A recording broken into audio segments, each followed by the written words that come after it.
Well, good evening. You're on with Big J. You know what time it is. Let's talk. I'll be right back.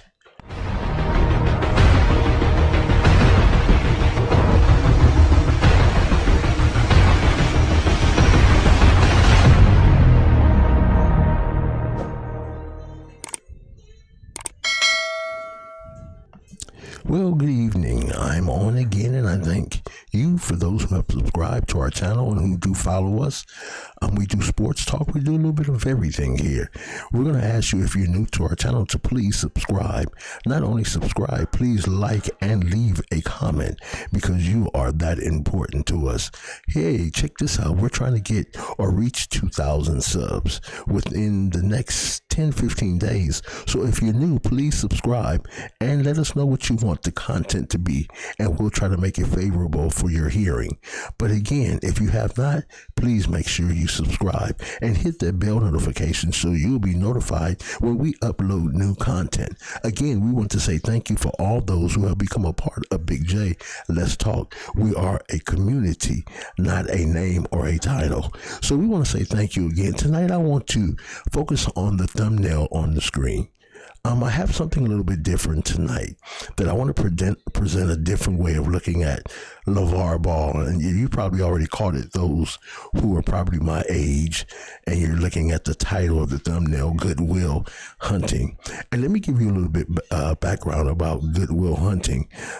We have these two amazing characters, I believe Matt Damon and the other gentleman. Can't think of his name right now, but he has since passed away. Then we have LeVar Ball and Mellow Ball. But what this movie was about, it was so amazing.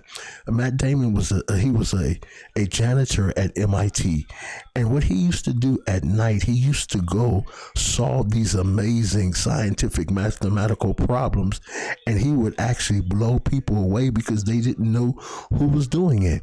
He was such a scholar and so smart. He was smarter than all his friends, yet he never attended college. He was just born with this innate ability with smarts, and he was an academic without going to school. So what am I saying? Yet he was a troubled young man. What do I mean?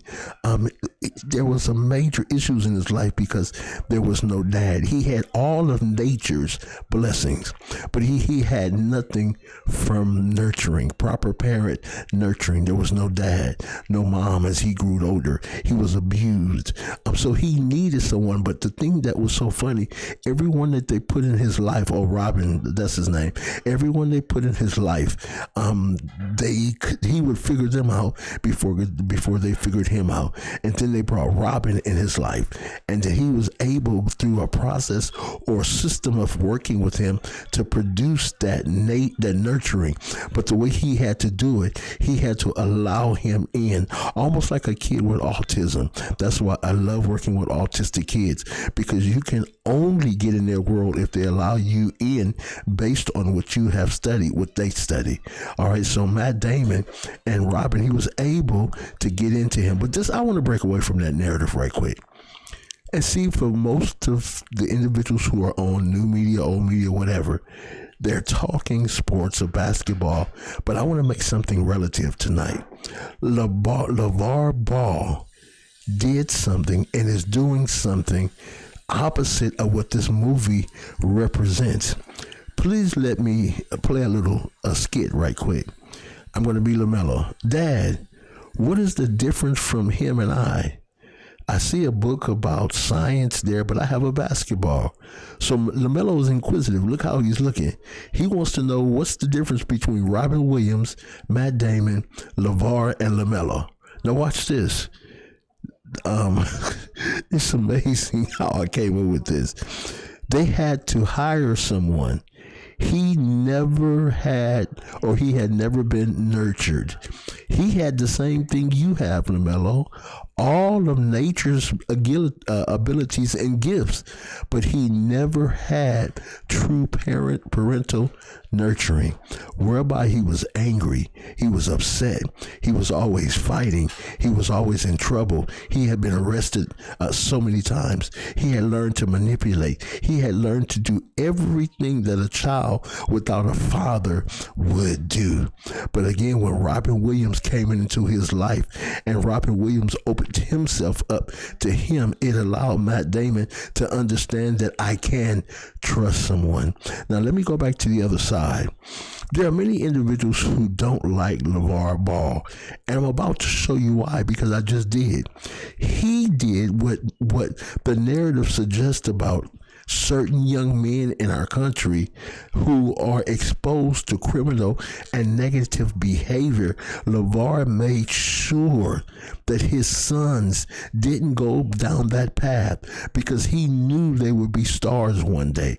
And as they were being prepared for the NBA, he wanted to make sure that no one else had their hands on his sons, because he knew what was necessary for their lives could not come from an outside source or individuals who truly didn't know them and might want to judge them based on other individuals in the world. There are certain narratives that just are created because of who and what you are. So if you understand what I'm saying, LeVar did not want his sons to experience that. So he was an on-hands father. He cooked, he trained, he talked, he made sure that he was a Robin Williams for his son. He made sure that there was no outside influence needed. Only those who would represent his narrative and how he's raising his son. Thank you, JJ. Thank you, the other young man who's with Lonzo. Thank you, all these individuals. He made sure that the narrative suggests that his sons would be inclusively raised, and we wouldn't depend on therapists, psychologists, all these other people. So what did he do? He made sure that he did it himself. Let me show you an example. His 3 sons are sitting at the table, but there's another young man. So what he understood was this: if there are others around my sons, I have to make sure they're receiving the same nurturing that my sons are. Because if they don't, and my sons become successful, then we might have individuals who are trying, then they might become manipulative. Let me play this for you. I'll be right back. Not only is it going to provide for my boys, but it'll provide like some of these childhood guys who grew up with them, where I'm telling them guys, hey, we're on a road here. Go get some education. And when it's time, you have a place to work. And what better to trust guys you basically grew up with before you made it big? And that's the thing. But you don't know. One of the things, too, you have to be very careful about is when they're not around you anymore as kids and they grow up to be men, maybe they got some other alternatives in their head. Facts. So did you see what he just said? He brought everyone in to the narrative without fathers, even those with fathers. They were the ones to raise the kids. So it does take a village or a community. Matt Damon, his friends helped raise him. They helped raise each other. But yet nature had blessed him with an innate ability of being an academic without college. And yet he was a super overachiever. The teacher, I think, won a Nobel Peace Prize or something for what Matt Damon figured out in the movie. But what am I saying? LeVar Ball did everything necessary to make sure that his sons achieved and had those individuals around his son, which is a part of his narrative, not anyone else's narrative, not the NBA's narrative, not a therapist's narrative, but his narrative. And what is his narrative? To see my son successful, not only them, but those who are willing to go past the basis of education, receive an education, and you still are a part of what we're growing and what we're presenting. We hope that you like what we presented tonight. do me a favor. Make sure that you subscribe to this channel. Invite 3 or 4 people that you know to subscribe to our channel. It's only going to get better. Also, leave a comment. If you agree, if you don't, I want to hear that also. Also, hit that bell notification so you be notified when we upload new content. Thank you. Have an amazing day. Peace and blessings. Be the best, and the best you will become. You've been on with Big J. Let's talk. You know what time it is. Have a great one.